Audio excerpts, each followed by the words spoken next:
Me parece muy hermoso estar acá, esta perspectiva no la tenía.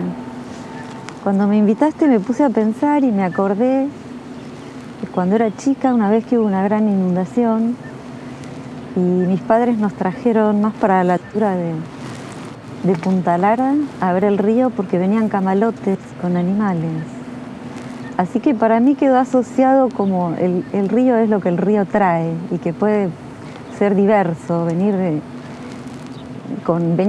salió en el diario, ¿no? Venían, bueno, víboras, reptiles y hasta anunciaban, ¿no? Algún felino que no llegamos a ver, monos.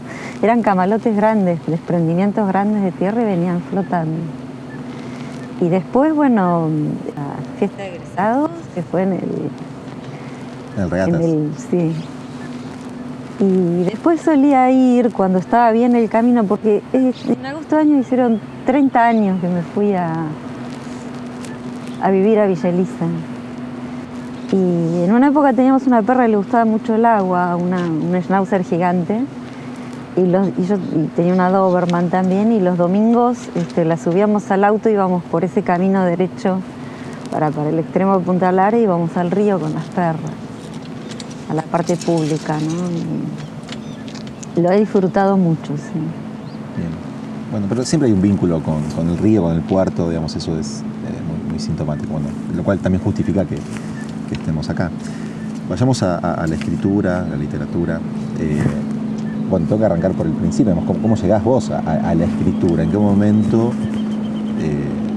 empezás a escribir y las razones, ¿no? También. Yo escribí algunas cosas que las tenía guardadas cuando yo estudié la carrera de letras, porque me gustaba la literatura y porque tenía alguna idea de escribir. Estaba más orientada, ¿no?, a la crítica, a la investigación. Estaba como mal visto que uno escribiera. Recibí como una corriente en contra del estímulo a escribir, ¿no? La idea era: está todo escrito, ¿qué vas a escribir vos? Un poco de espaldas a la literatura viva, digamos. Y una vez leí un trabajo en un congreso que era sobre Alejandra Pizarnik, y estaba Delfina Muschietti, me escuchó y me dijo: pero vos escribís, ¿no?, por ese ensayo que había escrito. Y dije: sí. Y me invitó a formar parte del taller de poesía que yo estaba dando. Y bueno, ahí empezó toda mi lectura desde otro lugar y otro canon, porque el canon que manejan los poetas es distinto al canon universitario por ahí, ¿no? Y ahí, bueno, empecé el taller, estaba Marina Mariach, y en ese tiempo Delfina estaba coordinando el ciclo del Centro Cultural Rojas. Una vez por mes íbamos del taller al ciclo y fue una zambullida enorme en todo lo contemporáneo. Estamos hablando de los 90, sospecho, sí, algo así. Sí. Que había como una efervescencia cultural también, ¿no? En todos los ámbitos, como de resistencia a lo que se estaba viviendo. Sí, pero había resistencia, pero había también mucho movimiento, y había algún dinero, por ejemplo, en el Centro Cultural España, en Buenos Aires, la Fundación Antorchas, porque había un sistema que algunas empresas y demás creo que descargaban impuestos o algo promoviendo algunas cuestiones culturales, y además, bueno, el Rojas y otros ciclos completamente autogestivos, ¿no?, autogestionados. Bien. Leí una nota que a la hora de empezar a buscar un libro, digamos, tenés que encontrar un hilo del cual tirar, ¿no? Para escribir yo... Me gustaría que desarrollaras sí. un poco esa... ¿Cuándo te das cuenta que hay un libro, no? Siempre es difícil saber cómo empieza. La otra vez escuché que alguien decía, creo que fue Horacio Fibercon, que hay poetas que escriben poemas y después descubren un hilo tenue y arman un libro, y hay poetas que escriben como un libro. Yo creo que desde el inicio se me dio más como un libro, porque a mí de repente algo me interpela o hasta casi se me impone, como un verso o una imagen. Nunca es una idea, puede ser un verso, una imagen, algo que percibo, y empiezo a escribir y salen 3, 5, y es como como si me pusieran unas lentes de color, un filtro. Después todo empieza a ser vivido, a ser visto, a ser experimentado desde ahí, ¿no? Es como si hiciera, no sé, como una coloración o una traducción. Y bueno, y van saliendo, y en un momento eso se agota, digamos, y ahí viene otra etapa, ¿no? También hay un momento de investigación, ¿no? O sea, cuando empiezo a ver todo a través de la idea de la piedra, empiezo no sé, a buscar documentales, revistas, libros. Cuando me invitan a una lectura suelo leer poemas que estoy trabajando y la gente es muy generosa, viene y te dice, me hizo acordar de tal cosa, de tal libro, te traen material y bueno, y voy haciendo toda una investigación y ahí van surgiendo, digamos, más poemas que se van acomodando y un día eso se agota porque veo que se repite o porque me aparece otra cosa.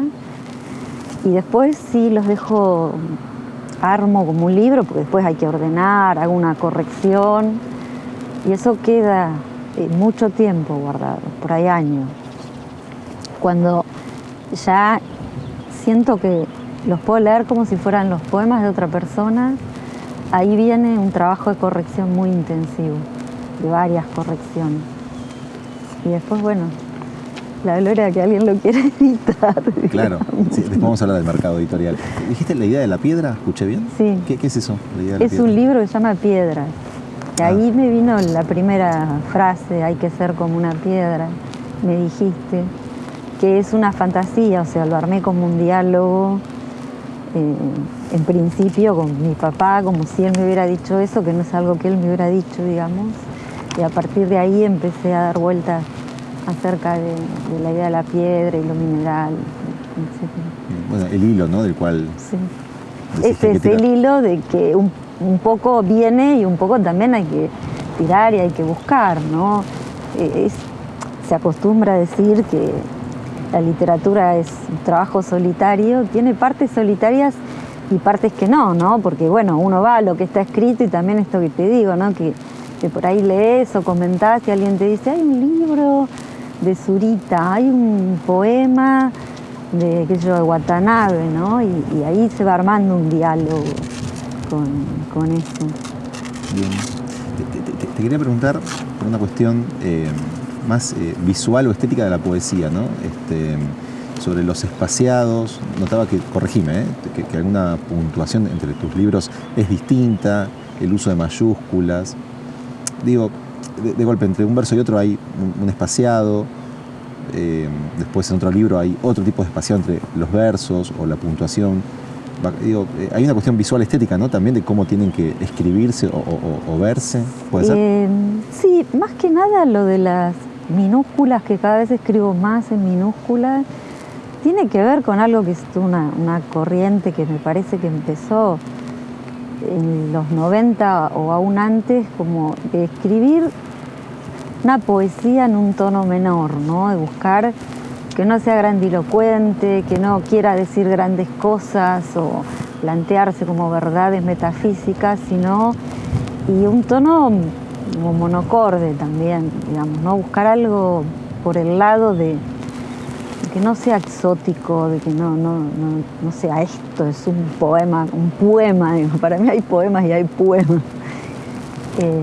Después me parece a mí, ¿no? Que yo trabajo más la sintaxis y el corte de verso viene más por ir aislando algunos sintagmas, pero depende un poco de lo que esté pensando en ese momento, ¿no? Me parece que algunos siguen más una línea como más discursiva o más coloquial y entonces tienen versos más largos. Así se va un poco distribuyendo el material y a veces hay versos muy cortos con cosas que me parece importante que queden aisladas. ¿Y te pasa también de que hay cosas que quizás no terminás de explicar, pero que por alguna razón vos crees que están bien? Digamos, hay como un libre albedrío también en eso. ¿Te pasa? Sí, creo que hay, sí, por momentos algo que intenta evocar en quien lee, dejar abierto a su lugar, ¿no? Sin dirigir tanto una lectura. Bien. ¿Cómo son los procesos de escritura en tu caso? No de la parte más ensayística o vinculado a lo laboral, pensando en las traducciones. Ahí te quiero preguntar sobre tu rol como traductora. Pero a la hora de escribir poesía, ¿hay un momento, tenés una, no digo rutina, porque imagino que no, pero en general, hay un momento. Pero esto es distinto para todo el mundo. Supuesto, sí. A mí me gusta estar en silencio y segura de que nadie o nada me va a interrumpir, ¿no? Entonces, escribo, por ejemplo, los domingos a la mañana, que están todos durmiendo. Bien, bueno, ya te dejamos. Temprano, okay. Sí, o sobre todo eso, ¿no? Porque me concentro mucho. En realidad, ahora a veces no uso tampoco signos de puntuación, pero la frase está bien construida gramaticalmente, digamos. No uso muchas agramaticalidades, pero tiene que estar todo en mi cabeza, la coherencia gramatical, digamos, la cohesión y la coherencia. Entonces, necesito silencio para armar eso. Y para mí hay como me decías vos, ¿no? Al proponer este espacio, correrse un poco de lo cotidiano y abrir un espacio para pensar, sentir, experimentar otras cosas, ¿no? Entonces el silencio me permite conectarme con otras cosas, con imágenes que vienen, con asociaciones. Hay que salir de la velocidad en la que vivimos, de pensar en lo que es útil y en lo que hay que hacer y en el día a día y parar un poco, ¿no? Yo soy bastante contemplativa. Quedarse un rato mirando el río, mirando ese barco y algo te llega del exterior, ¿no? Me interesa la conexión. Sí, de alguna manera buscar la inspiración, ¿no? Aunque suena el lugar común, pero es eso, digamos. Bien. ¿Cómo es tu rol como traductora, digamos? La pregunta puntualmente sería, ¿cómo elegís qué traducir, digamos? Si vos vas a buscar los textos llegan a vos de alguna manera y vos decís, esto hay que elaborarlo.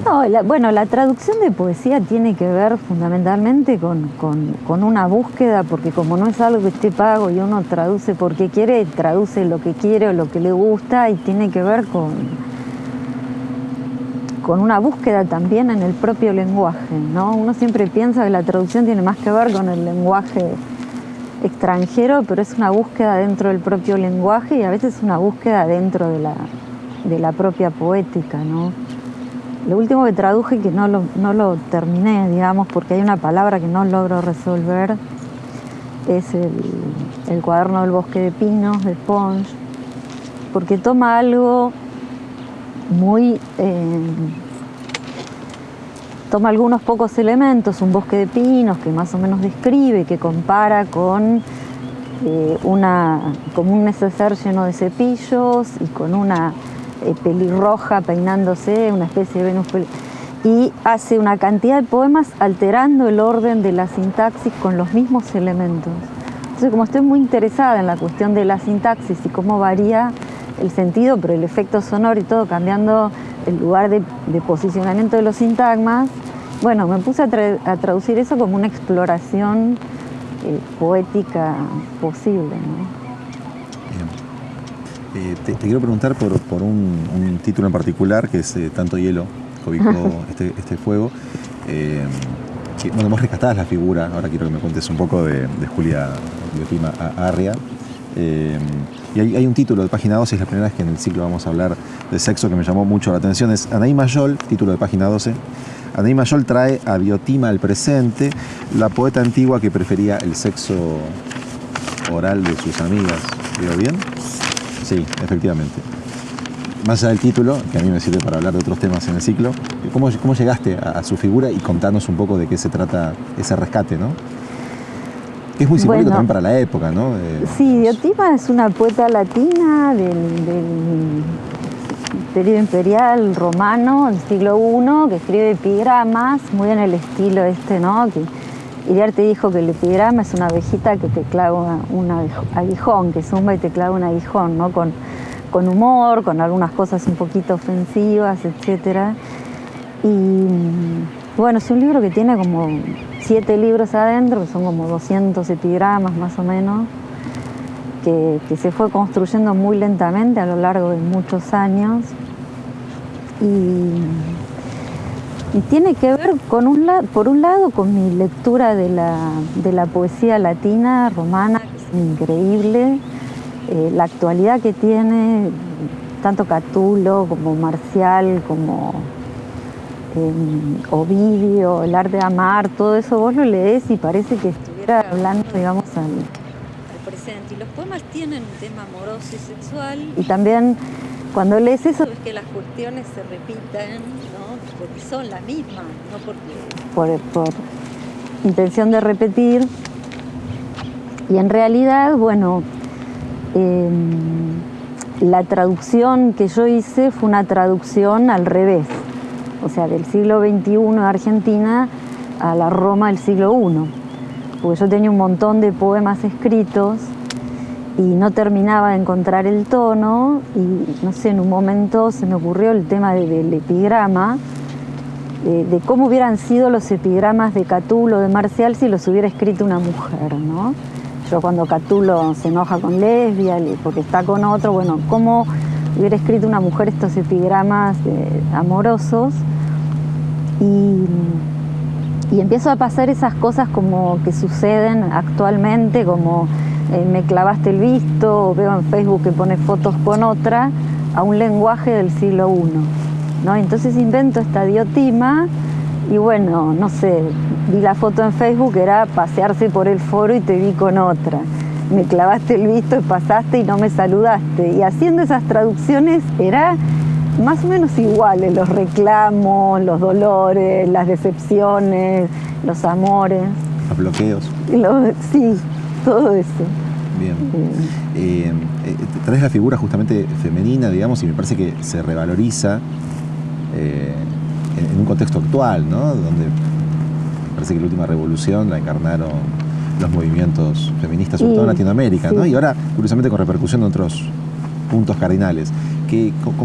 ¿Cómo viste vos ese proceso, digamos, de que justamente la agenda, si querés, vinculada al feminismo tenga otro tipo de visibilidad, pensándolo desde la literatura, ¿no? Me parece que este rescate quizás vaya, se me ocurre, un poco en consonancia con eso. Sí, me parece interesante, me parece que acá en Argentina hubo poetas muy buenas, tuvimos poetas muy buenas, no solo en Argentina, ¿no?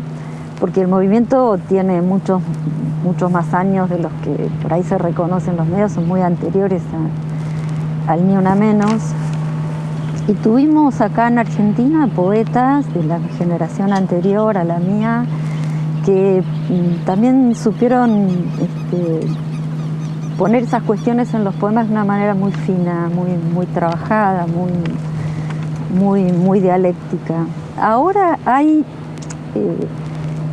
en algunos casos demasiada torsión hacia otra vez el poema como confesional o testimonial, que bueno, es valioso, pero se está repitiendo y creo que está cansando un poco, ¿no? Pero hay toda una cantidad de búsquedas que son muy hermosas porque son muy plurales. Hace poco escribí un ensayo, empecé a ver cómo aparecían las relaciones con los hijos y la maternidad y cómo, digamos, se está dando lugar ante el viejo poema La Madre, encomiando, idealizando la figura de la madre. Estas madres como ponen todo su amor y su cansancio a veces y su forma de construir una maternidad, a veces en tensión con la escritura o acompañada con la escritura. Hay un poema precioso de Laura Wintner, creo que es en La Tomadora de Café, que se llama Epifanía, y dice: llueve, me preparé un café, el bebé se durmió, a lo mejor en 5 minutos puedo tener una epifanía, o algo así, ¿no? Como, bueno, escribo un poema cortito en este rato, que hay alegría, hay realismo, digamos, hay nada, y que se puede la poesía y la maternidad de esta manera, en este género corto, Me pareció precioso, ¿no? Y hay muchas cosas así, con eso, como con el sexo también, ¿no? Con la posibilidad bueno, de ponerse como sujeto de un deseo y explorar, ¿no? Eso en el cuerpo textual también. Que es un poco el sentido de la poesía en su sentido también más llano, que es desacralizar algunos lugares totalmente, comunes, sí. romper paradigmas. Sí. Bien. Bueno, yo volviendo un poco a tu obra, obviamente cara a la nota, leyendo tu obra, y encontré algunos puntos en común, por ejemplo, leyendo historias de amor, no, ahí quiero leer algo de eso. En una ciudad te leo, por ejemplo, ser un pájaro en esta ciudad es una condena. Repito, ser un pájaro en esta ciudad es una condena, es un fragmento que toma de manera caprichosa, pero después en historias de amor no, que no viene al caso leer, pero también noto como una mirada ácida, amarga, no sé si vas a estar de acuerdo con esto que estoy comentando, pero una mirada reticente, digamos, a una mirada complaciente, justamente.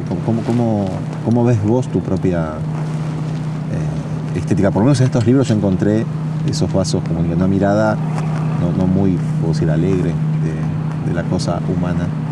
¿Es así o...? Me parece que estamos en un momento difícil. Creo que en una ciudad lo que más me impactó, porque bueno, te decía, me fui a vivir hace 30 años a Villa Elisa y empecé a tener otra relación, digamos, con los animales, con las plantas, con el entorno. No venía mucho a La Plata, porque yo trabajo en investigación, trabajo en mi casa, vengo a dar clases una vez por semana. Y después empecé a venir más seguido, a traer a mis hijos a actividades y demás. Y hubo como una extrañeza respecto de lo urbano. Y en esa extrañeza me parecía que algo de lo más humano estaba siendo dejado de lado, ¿no? Estaba siendo, no sé, se estaba perdiendo. Porque Villa Elisa es muy pueblo, ¿no? Era muy pueblo. Ahora también se fue mucha gente a vivir allá, pero cosas como, bueno, en los comercios... En el supermercado, por ejemplo, la que era la dueña del supermercado siempre me daba caramelos para mis chicos. La que me alquilaba los videos me decía, déjamelos un rato, yo te los cuido, así haces las compras más rápido. Y bueno, La Plata es una gran ciudad y todas esas cosas no estaban ya. Y en historias de amor no, hay más humor. Empecé como a poner todas las cosas que no funcionan, pero el amor está hecho de todos esos desencuentros también. De desencuentros con otras personas o con la misma persona. Creo que el título tira un poco para lo que no, pero hay otras cosas que sí. Pero también es esto que te decía, no pensemos más en este amor con mayúsculas, en este amor para toda la vida, sino bueno, en estas cositas que van pasando y que también construyen y deconstruyen y te mueven. Sí, al ruido de cualquier actividad humana, digamos. Sí. Bien. ¿Cómo te llevas con los títulos a la hora de poner un título? Digo, ¿aparece cuando empezás a darle forma al final? No, el título ¿Vos aparece. crees que ya lo tenés? ¿Te cuestan? ¿Te gustan? Y el título siempre es difícil. ¿Es difícil? Sí, porque bueno, es poesía, no querés caer en el que llame la atención, pero tampoco un título muy largo, muy anodino, o un título menor, digamos, ¿no? Como algo simple. ¿Te has arrepentido de algún título o se te ha ocurrido otro título mejor al que finalmente...? No sé. Bien. No, viste que no golpe se me ocurre ahora. estás circulando el libro y decís, bueno, pero yo creo que también cuando uno publica algo ya se olvida y queda, ¿no?, relegado, digamos. Sí, no, y piensa en el próximo. Historias de amor no, me parece que traccionó mucho el no, más de lo que yo hubiera querido. Que era, para mí la idea era más como el tango, ¿no? Que me van a hablar de amor, sí, mirá todas estas cosas. Pero no sé si lo cambiaría. Bien. ¿Cómo ves o cuál crees que es el vínculo de la producción local, hablo de literatura puntualmente, tomando de referencia a la ciudad de La Plata, ¿no? O alrededores? Hay una ciudad, obviamente hay elementos que uno dice, bueno, tienen que ver con una cuestión topográfica, digamos. Pero no sé si compartís la idea de que quizás la ciudad no ha sido muy visitada desde la ficción o desde la poesía, digamos. ¿Qué idea tenés al respecto? Partiendo de la base, perdón, que es una ciudad con una carga simbólica muy fuerte, ¿no? Su racionalismo, su propuesta positivista, digamos. Sí, yo creo que no sé, que tal vez la identidad de la ciudad de La Plata siempre estuvo un poco en tensión por la proximidad con Capital. Me parece que hubo elementos conservadores que trataron de pensar la identidad desde un lugar poco interesante y poco amable, porque es una ciudad muy múltiple, muy plural, por la universidad, por los estudiantes, gente que viene de toda la provincia y de otros lugares al hospital de niños, por ejemplo, gente que viene a hacer muchos trámites porque es la capital de la provincia, y a veces La Plata tuvo una cosa un poco excluyente respecto de todas esas personas que, no sé, no nacieron en La Plata, pero o se quedan o le dan mucha vida, ¿no? Cuando yo era estudiante, para mí los mejores lugares para ir a bailar eran los centros de estudiantes. Y entonces se hizo como una cosa un poco conservadora, sobre todo en poesía. Eso está muy bien planteado en el libro de Horacio Fiber, con Tilos secos, diagonales rotas. Y cuando yo empecé a escribir para escuchar, sí, a la gente joven, más vale me tenía que ir a Buenos Aires, esto que te dije, ¿no? Con Delfina y demás. Había algunos movimientos muy autogestivos, muy dependiendo de la voluntad de cada uno. Esto no te lo digo desde el lugar de la queja para nada. Por ejemplo, Horacio Castillo yo lo conocí en la casa de mis padres. El primer libro de Siesta, de la editorial Siesta, se presentó en la casa de Edgar de Santo en marzo del 98, pero bueno, él quiso abrir la casa, viste que hacía medio como un centro cultural. Edgar, bueno, era muy como esfuerzos aislados, hubo algunos ciclos. Sí, Edgar de Santo, lo quiero decir, digamos, era uno de los invitados, digamos, al ciclo. Y ¿Ah, sí? Sí, tal cual, no hemos llegado, lamentablemente. Terrible. Bueno, Sandrita Cornejo hacía lo que podía también en la Biblioteca de la Provincia, Marta Miranda, hubo algunos agitadores, pero después, bueno, desde que se armó ese colectivo ahí en 5 y 59, 6 y 59, Malicia, el espacio y demás, empezó a ver como un centro que también es particular, ¿no? Pero bueno, editoriales, talleres, librería, lugar donde presentar libros, y se armó como un centro ahí porque vos sabías que ibas y que te ibas a encontrar con Mario Arteca, con Carlos Ríos, con Horacio, con María Eugenia López. Nada, era ir y a ver qué pasaba. Bueno, vos publicaste ahí en Club Gem las presentaciones, reunió poetas, narradores, y creo que también empezaron a traer, antes la gente de Capital no pensaba venir a La Plata a presentar libros, y empezaron a circular, y creo que ahí la ciudad empezó a tener otra vida, ¿no? Y la ciudad es mucho más que el centro.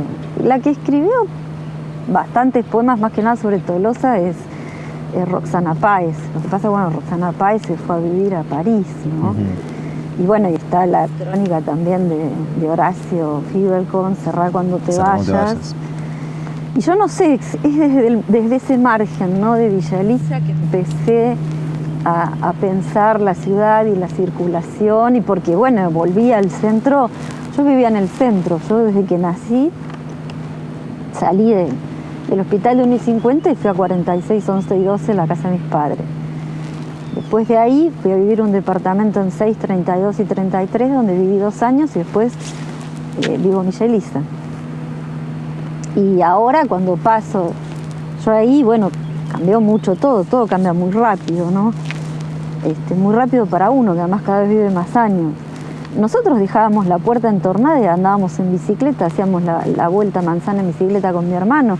Ahora no podés estacionar, hay restaurantes, ¿no? Entonces yo venía de Villa Elisa después de años de no dar muchas vueltas por ahí, más que con el auto pasar, caminar, esperar que mis hijos salieran a alguna actividad. Y la ciudad era la misma y era extraña, fue una sensación muy rara. Era la misma y era otra. Bueno, y la otra, pero este libro es viejo, fue después de la pandemia. Yo me quería encontrar con gente y le decía un café y esos cafés estaban cerrados. Todavía hay cuadras del centro que son siniestras, parece una ciudad abandonada. Ese fue otro cambio para mí tremendo.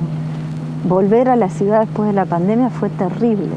Sí, se reconfiguró todo lo que uno conocía, digamos, esos lugares. Pero son cambios de otras grandes ciudades del mundo también, ¿no? Los espacios céntricos, grafiteados, vandalizados, desiertos de noche que dan miedo.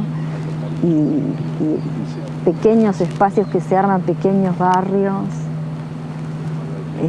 conmovida. Bueno, La Grieta, lo que armó, me olvidé de mencionarlo antes, ¿no? Esa zona está tan linda. No quiero terminar la charla con vos sin preguntarte por tu otra faceta, que es la docencia, ¿no? ¿Cómo... Sí. Me gustaría que contaras un poco algunos detalles, bueno, de ese rol. Yo doy clases hace también 30 años en la Universidad de La Plata y hace unos, no sé, 5 entré en la Universidad de las Artes, en la carrera de Artes de la Escritura. Claro. Y tanto en uno como en otro lado, siempre es algo súper interesante y súper estimulante estar en contacto con jóvenes, ¿no? Ver qué van pensando, ver qué les interesa, qué no les interesa. Allá, bueno, es una carrera de escritura también, así que leer qué es lo que están escribiendo y tratar de, no sé, de transmitir. Para mí la literatura, pero en especial, bueno, en mi caso lo que me convocó, que es la poesía, es una búsqueda, es una manera de dar sentido a la vida, una experiencia, una forma de ver el mundo, de armar también una comunidad.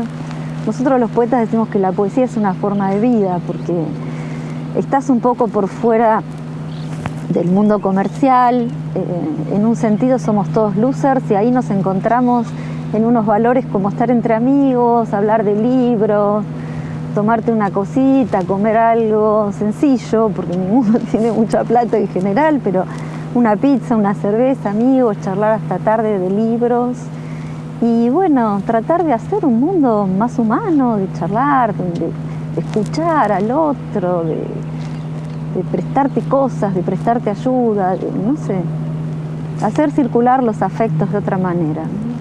Bien, bueno, ahí creo que me das un puntapié para ir a la pregunta con la cual solemos cerrar las notas, que es si a partir de cierta edad, o más que edad, digamos, de cierto momento de la vida de recorrido, cuando uno tiene la posibilidad de mirar hacia atrás, digamos, si llegas a alguna, o sea, estás llegando a alguna conclusión, ¿qué percepción tenés? De hecho, al principio se llama La vida breve, que un poco la idea es que remarcar, subrayar que ante la brevedad de todo esto no tiene la voluntad todavía de producir, en este caso, poesías, ¿no? Pero en síntesis, la pregunta sería, ¿cómo si mirás para atrás, digamos, aparecen algunas conclusiones sobre todo esto? ¿O los cambios, digamos, cómo los vas Mira, asimilando y demás? Para mí la poesía es una forma de buscar y de investigar y de dar un pequeño sentido a las cosas. Estamos ante cambios muy grandes, realmente muy grandes, tecnológicos, sociales, y la poesía es una forma de encontrarse con uno mismo y con los otros. A mí lo que me preocupa un poco de los cambios tecnológicos es que me parece que las personas están cada vez más encerradas en sí mismas y en su propia forma de ver. Y me parece que de las artes puede venir una respuesta porque están planteando justamente salirse de lo maquínico y buscar una forma de encontrarse con los demás, ¿no? El otro día les preguntaba a los alumnos, pues estoy preparando un trabajo sobre como una evaluación de las vanguardias, a 100 años de las vanguardias, ¿qué pensarían que sería un gesto vanguardista hoy día? Y no dudaron, me contestaron: hacer algo colectivo, hacer algo con la gente todos los días, hacer algo en barrios, lecturas no desde un pedestal, sino nada, hacer esto. Se hacen muchas lecturas con micrófono abierto, que cada uno traiga lo que está haciendo, ¿no?, en el intercambio.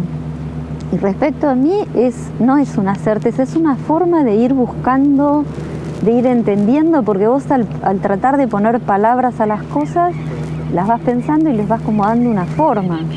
Para mí es una forma de vida. Yo estoy feliz de haber encontrado esto. Me encantaría transmitirlo, pero para cada uno. O sea, para alguien puede ser tejer o hacerse un tallercito de tallado o cuidar las plantitas o hacer un curso de cocina y experimentar distintas recetas para los nietitos o para llevar a un asilo, lo que fuere. Pero hacer algo que te convoque a vos por fuera de las obligaciones del trabajo, del correr de la vida cotidiana, algo donde vos como ser humano puedas conectar con alguien y formar parte de una comunidad. Bueno, hablas del rol vital que tiene cualquier tipo de ejercicio artístico o cultural, no le queramos poner. Pero claro, bueno, va un poco por ese lado, ¿no? Encontrar, digo, ¿no llama la atención que no haya más gente dedicándose a alimentar el espíritu? Que es algo que no sé si es de época, pero... Hay muchos jóvenes que escriben, hay muchísimos jóvenes que escriben. Creo que de hecho con las nuevas tecnologías hubo una revalorización de la poesía, porque estamos cada vez en géneros más breves y la poesía es breve, con algo muy de la impresión del momento, de asociar imágenes y qué sé yo, y se ve que hay mucha gente interesada. Lo que pasa es que, bueno, a veces la vida cotidiana te come y hay que tener un deseo muy fuerte, ¿viste? Después de trabajar toda la semana y demás, levantarte el domingo a escribir el poemita que te quedó rondando o a venir acá a este ciclo que vos estás haciendo, ¿no? Hay que tener un deseo muy fuerte. Claro. Pero bueno, claro, los deseos también se suscitan, ¿no? Y hay que democratizar mucho más las artes, ¿no? Ver estos talleres, los talleres que da Gabriela Pesclevi, los talleres que dan los de La Poderosa, darle a los más jóvenes esta posibilidad de encontrarse con algo que está fuera también de los intereses de las multinacionales que también controlan las redes sociales, digamos. Los tiempos de ocio, básicamente. Tiempos de ocio. Tal cual, con las plataformas y cada demás. uno que encuentre la forma de su ocio, pero que no se quede con la que le vino preformateada. Escuchándote desde el principio, la poesía parece como algo vital en tu vida. ¿Te ha pasado el momento de estar bloqueado, no poder escribir y no saber dónde ponerte? Y al principio terminaba un libro, tenía una serie de poemas y por ahí por meses no escribía y me venía la preocupación. ¿Hay angustia cuando no puedes escribir? Porque es muy común escribir a los 20 y pico, 2 libritos y después... Pero ahora ya no, ya sé que en algún momento tampoco es cuestión de escribir cualquier cosa, o sea, si no hay nada, sentís que no hay nada para decir o nada que te interpele, bueno, hay que dejar pasar. Pero estoy tranquila, qué sé yo, escribí sobre cosas que me llegaban mucho, ¿no? Como las plantas, los animales, este diálogo como con algo que te deja un padre. Escribí un libro que está inédito todavía sobre la experiencia de la maternidad con chicos chiquitos. Ahora estoy escribiendo tengo un problema bastante serio en la vista y estaba muy angustiada estoy angustiada con ese problema. Y no sé, me empezó a salir un poema y otro y empecé a investigar. Que cualquier cosa puede venir al poema, es genial el género en eso, ¿no? Porque estoy leyendo manuales de física, estoy leyendo cómo se hacen distintos tipos de cirugías en la vista, cosas sobre la luz, filosofía de la percepción, y a poner esas preguntas. ¿no? Porque me suscitó un montón de cosas. O sea, yo no veo lo mismo que vos ves, porque yo veo borroso. Entonces, ¿cómo ves vos? ¿Cómo ves vos? ¿Cómo veo yo? ¿Qué es ver bien? ¿Qué pasa si la imagen se corre? Bueno, y cuando logré empezar a darle forma, me empezó a bajar la angustia. Por eso te digo, es una forma de hacer algo con lo que te pasa. Y con un efecto terapéutico también. Claro. Sí, igual con forma, ¿no? Digamos, no es un diario. Y si alguien lo interpela y alguien encuentra algo ahí, eso ya es la gloria, ¿no? Poder contactar y que alguien diga, esto yo lo pensé también así.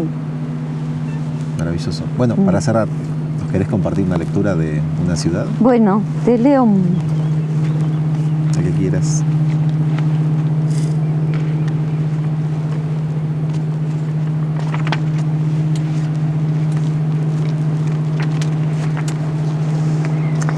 Bueno, creo que este libro también sí tiene algo un poco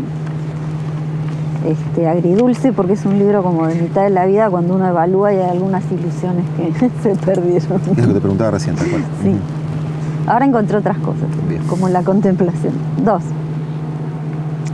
Me habían dicho que la ciudad sería mía un día, y aunque no entendía bien qué era lo que eso podría querer decir, vagamente me imaginaba que podría caminar por todas partes sin miedo y sin perderme, que la ciudad estaría ahí con una respuesta pronta para aplacar cada deseo que surgiera, que la ciudad se desplegaría ante mis ojos, mis manos, mis piernas, como un libro troquelado, lleno de colores y música e incitaciones sutiles, un juego sofisticado o un pasatiempo a medias erudito, a la vez mapa, diccionario, palabras cruzadas y algo así como un caleidoscopio amable. Después pasaron los años y ahora que la ciudad es mía, sé lo que mío quiere decir. En esta esquina el primer beso y en la otra cuadra una palabra de adiós. Allá al norte la muerte de mi padre, en un lugar público y poblado de curiosos asistiendo, mórbidos y morbosos a sus estertores ahogados. Al sur, el departamento que me gustó y no llegué a comprar, la iglesia a la que iba cuando creía que el mundo podía ser mejor, y la casa de las mellizas donde se hacían las fiestas, y el gordito más piadoso nos hizo creer a todas que éramos la elegida. El camino al aeropuerto y al exilio de un hermano que se volvió extranjero. En el centro, la casa de la infancia, un mausoleo de horror y recuerdos que evito minuciosamente. Transitar. Al oeste, la casa que construí con un compañero que se fue y se llevó su mitad, y muy al este, la casa del hombre al que más quise, donde vive con su mujer y sus hijos. Mía esta ciudad, tan mía que quisiera irme a un lugar donde nadie me conozca, donde nadie hable mi lengua, para volver a creer, amar, cuidar, confiar, construir, habitar una ciudad, pero esta sí, que permanezca, si hay Dios, para siempre extranjera.